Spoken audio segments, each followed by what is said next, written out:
بسم اللہ الرحمن الرحیم۔ گمنام ہیرو کے معزز ناظرین السلام علیکم۔ دوستو لائک ضرور کر دیا کریں، شکریہ۔ آئیے چلتے ہیں کہانی کی طرف۔ میں سچ تمہیں بتا چکا ہوں، فیصلہ کرنا تمہارا کام ہے۔ میں اپنے ہر انجام کے لیے تیار ہوں۔ میں نے دل پر پتھر رکھ کر جواب دیا، اپنے وطن کے بارے میں تمہاری کیا رائے ہے؟ وہ اچانک ایک غیر متعلق سوال پوچھ بیٹھا۔ میں اسے محبت کرتا ہوں، میں نے انجام سے بے خوف ہو کر بلا توقف کہہ ڈالا۔ ہم سے 25,000 روپے ماہانہ کا سودا کرنے کے بعد بھی تم اپنے اس دعوے پر قائم ہو۔ نریش شرما کی طرف سے اعصاب شکن سوالات کا سلسلہ جاری تھا اور میں پوری بے خوفی سے اسے مسکت جوابات دینے کا فیصلہ کر چکا تھا۔ میں نے کوئی سودا نہیں کیا۔ اگر اب تم اسے سودا کہتے ہو تو اس کے لیے مجھے میری ویڈیو فلم کی بنا پر مجبور کیا گیا ہے۔ سودا نہیں تو پھر یہ کیا ہے؟ تم رقم لوگے اور ہمیں معلومات فراہم کرو گے۔ اس نے ویڈیو فلم کے بارے میں کوئی جواب نہیں دیا۔ اسے تم نے کروڑوں انسانوں کی فلاح و بہبود اور پرامن بقائے باہمی کا منصوبہ قرار دیا تھا۔ میں نے اسے یاد دلایا۔ تم اس پر قائم رہنے پر تیار ہو؟ نریش شرما نے پوچھا۔ اس وقت تم نے میری سوچنے سمجھنے کی صلاحیت معاف کر دی ہے۔ پہلے تم نے ناگر کے قتل سے بات شروع کی تھی، مجھے اس کا قاتل قرار دیا تھا، اور اب سمجھوتے اور سودے کی بات کر رہے ہو۔ آخر تم مجھ سے کیا چاہتے ہو؟ وہ طنزیہ انداز میں دھیمے سے ہنسا، پھر بولا، تم یہ سب سمجھ لیتے تو اس وقت میری جگہ پر ہوتے۔ سوال کرنے کے بجائے صرف جواب دیتے رہو، اسی میں تمہارا مفاد ہے۔ میرے پاس زیادہ وقت نہیں ہے، مجھے دوسرے کاموں کو بھی دیکھنا ہے۔ جب تک تم اپنے وعدے سے نہیں پھرتے میں اپنی کہی ہوئی ہر بات کی پاسداری کروں گا۔ ناگر سے تمہارا کیا گٹھ جوڑ تھا؟ اس نے ایک مرتبہ پھر یکا یک سوالات کا رخ بدل دیا۔ تم یہ سوال کسی بھی طرح کر لو، میرا پہلا جواب برقرار رہے گا۔ تمہیں میری بات پر یقین نہ ہو تو اپنے انکل سے پوچھ لو۔ میں نے ان سے ناگر کی سخت گیری کی شکایت کی تھی۔ ملاقات کے وقت وہ مجھ سے بلا وجہ میرا پاسپورٹ مانگ رہا تھا۔ اس سے میرے گٹھ جوڑ کا سوال ہی پیدا نہیں ہوتا۔ وہ تمہارا بہت پرانا اور نامور آدمی تھا، اسے تمہارے خلاف کسی سے گٹھ جوڑ کرنے کی کیا ضرورت تھی؟ انکل کو ان معمولی باتوں کے لیے فرصت نہیں ہے، ان کا نام درمیان میں مت لاؤ۔ تم خوش نصیب ہو کہ تم کو ان سے ملاقات کرنے کا موقع مل گیا، ورنہ وہ بہت سے لوگوں کے لیے مدت سے صرف ایک نام ہے۔ تم میری باتوں پر اعتبار نہیں کر رہے، سوال گھما پھرا کر رہے ہو، اس لیے مجھے یہ کہنا پڑ رہا ہے۔ فی الحال میں تمہیں ہوٹل واپس لوٹنے کی رعایت دے رہا ہوں۔ چند ثانیوں کے توقف کے بعد نریش شرما کے ہونٹوں سے وہ الفاظ برآمد ہوئے تو مجھے یوں محسوس ہوا جیسے میرے تنے مردہ میں جان سی پڑ گئی ہو، مگر میں نے خود پر قابو رکھا اور پتھر کے کسی مجسمے کی طرح ساکت کھڑا رہا۔ وہ اپنی بات جاری رکھتے ہوئے کہہ رہا تھا، یہ بات یاد رکھنا کہ بعض پیچیدہ ترین معاملات میں ابھی تمہاری کلیئرنس نہیں ہوئی ہے۔ آنے والے دنوں کے اخبارات سے تمہیں اندازہ ہو جائے گا کہ تم کیسی دلدل میں پھنسے ہوئے ہو۔ اب تم میری اگلی ہدایت تک دہلی میں رکے رہو گے۔ یہ نہ بھولنا کہ تمہاری ویڈیو فلم ہمارے قبضے میں ہے، اسے ہر وقت تمہارے خلاف استعمال کیا جا سکتا ہے۔ میں اس رعایت کے لیے تمہارا ممنون ہوں۔ میں نے لجلجاتی ہوئی آواز میں کہا، میں ایک بار پھر التجا کروں گا کہ میری فلم مجھے دے دو، میں کبھی تم سے سرکشی نہیں کروں گا۔ پتہ نہیں تم اتنی جلد مجھ سے بدگمان کیوں ہو گئے ہو؟ اس فلم کو بھول جاؤ، وہ اب ہمارے ریکارڈ کا حصہ ہے، اس نے پرغرور لہجے میں کہا۔ میں اس کے کھوکھلے دعوے پر دل ہی دل میں ہنس کر رہ گیا۔ اس کے دوسرے اہم ریکارڈ کے ساتھ میں اس فلم کو بھی نظر آتش کر چکا تھا، اور وہ بدستور اس فلم کے نام پر مجھے فریب دینے پر تلا ہوا تھا۔ رینا ایک لڑکی تھی۔ ابھی تم یہاں رہو گے تو ہماری اور لڑکیاں بھی تم سے ملتی رہیں گی۔ شرط یہ ہے کہ تمہارا دامن صاف ہو۔ یہ بات ہم بہت جلد معلوم کر لیں گے۔ تم کو اندازہ ہو چکا ہوگا کہ یہاں ہمارے ہاتھ بہت دراز ہیں۔ اس کی وہ ہرزہ سرائی میں نے خاموشی سے سن لی، پھر نرمی سے کہا، اب مجھے اپنا نیا کارڈ دے دو۔ اس کی ضرورت نہیں رہی۔ میرا کوئی آدمی براہ راست تم کو پیغام دے گا، تمہیں مجھ سے رابطہ کرنے کی ضرورت نہیں۔ یہ تمہاری ترجیحات ہو سکتی ہیں، لیکن میرے لیے بہتر یہی ہوتا کہ کسی آڑے وقت کے لیے تمہارے فون نمبر میرے پاس رہتے۔ تم تم پر اب کیا آڑا وقت آ سکتا ہے؟ اس نے احتجاجیہ لہجے میں پوچھا۔ یہاں تم نے بہت کچھ دیکھ لیا ہے، یہ آلات دوسروں کو ڈرا سکتے ہیں، میرے دل میں کوئی کھوٹ نہیں تھا، اس لیے میں مطمئن تھا، مگر مجھے اس بوڑھے پر ضرور دکھ ہے جو نہ جانے کب سے تہہ خانے میں سسک کر اپنی زندگی گزار رہا ہے۔ اسے ہم نے سرحدی علاقے میں سے 10 سال پہلے پکڑا تھا، اس نے فخریہ لہجے میں بتایا۔ ہمارے ذرائع کے مطابق وہ ISI کا ایک JCO ہے جو سادہ لباس میں ہمارے علاقے کی ریکی پر آیا ہوا تھا، وہ بہت سخت جان ہے۔ تشدد نے اس کا دماغ الٹ دیا، مگر اس نے کچھ اگل کر نہیں دیا، اب وہ اول فول باتیں کرتا ہے جو اعتبار کے قابل نہیں ہے۔ اب ہم اس کا دماغی علاج کر رہے ہیں۔ وہ 10 سال سے تمہارا قیدی ہے۔ میں نے حیرت سے پوچھا۔ میرے دل میں اس قیدی کے لیے عزت و احترام کے جذبات امڑنے لگے۔ ریکارڈ پر اس کا کوئی وجود نہیں ہے، ہمارے بھی ایسے کئی بے نام و نشان قیدی پاکستان کے قبضے میں ہیں، وہ چھوڑے جائیں گے تو ہم اسے بھی آزاد کر دیں گے، ورنہ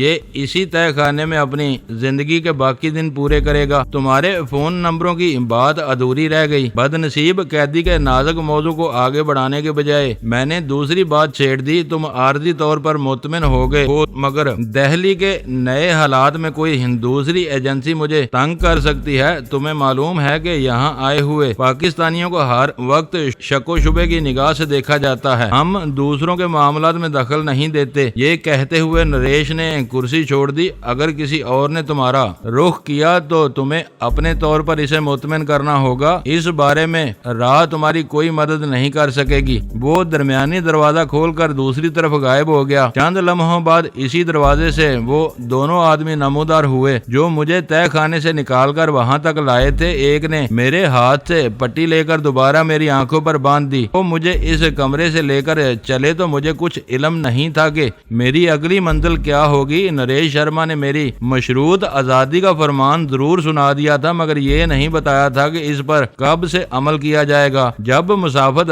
بڑھ جانے کے باوجود زینے اترنے کا مرحلہ نہیں آیا تو مجھے یہ اطمینان ہو گیا کہ مجھے دوبارہ خوف آور تہہ خانے میں نہیں ڈالا جا رہا تھا۔ چند منٹ تک چلنے کے بعد میں نے اپنے چہرے پر کھلی ہوئی تازہ ہوا کے جھونکے محسوس کیے تو میرا دل خوش ہو گیا کہ میں اس عمارت سے باہر پہنچ چکا تھا۔ تھوڑی دور جانے کے بعد مجھے ایک گاڑی کے پچھلے حصے میں سوار کرا دیا گیا جس کے قریب پہلے سے چند افراد موجود تھے۔ گاڑی کے حرکت میں آنے کے بعد میری آنکھوں پر بندھی ہوئی پٹی کھول دی گئی۔ میں نے محسوس کیا کہ گاڑی وہی تھی جو مجھے لانے کے لیے استعمال کی گئی تھی۔ گاڑی اگر وہ نہیں تھی تو بڑی حد تک اس سے مماثل ضرور تھی، لیکن اس بار مجھے واپس لے جانے والے چہرے نئے تھے۔ وہ لوگ مجھے ہوٹل کے کمرے سے زبردستی اٹھا کر لے گئے تو غزالہ کے فرشتے کوچ کر گئے تھے۔ اسے میرے ساتھ اپنا مستقبل بھی مخدوش نظر آنے لگا تھا۔ وہ عورت ذات تھی اور بہت اچھی طرح جانتی تھی کہ جب بد فطرت مرد عورت کے خلاف صف آرا ہوتے ہیں تو کہاں تک جا سکتے ہیں۔ ان اندیشوں کی روشنی میں اسے یہ سن کر اطمینان ہوا تھا کہ مجھے لے جانے والوں نے اسے مکمل زبان بندی کی ہدایت کی تھی۔ غزالہ نے وجے کے اس حکم پر یوں عمل کیا کہ میرے جانے کے بعد اسی کمرے میں محصور ہو کر رہ گئی۔ جو میرے نام پر بک تھا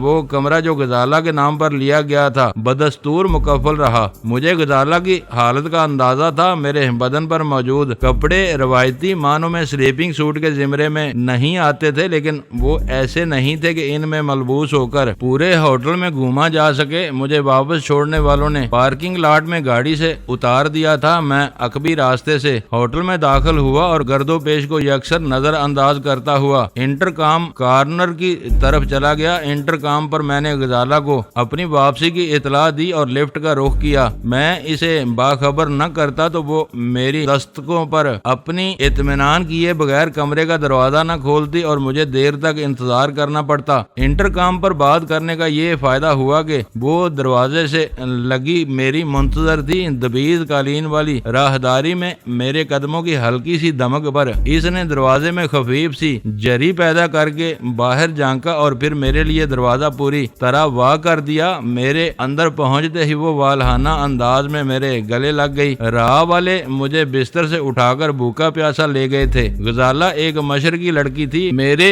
لے جائے جانے کے بعد اس نے بھی ناشتے کے بارے میں نہیں سوچا۔ فکر و تشویش کے عالم میں یوں ہی بیٹھی میری خیر و عافیت سے واپسی کے لیے خدا سے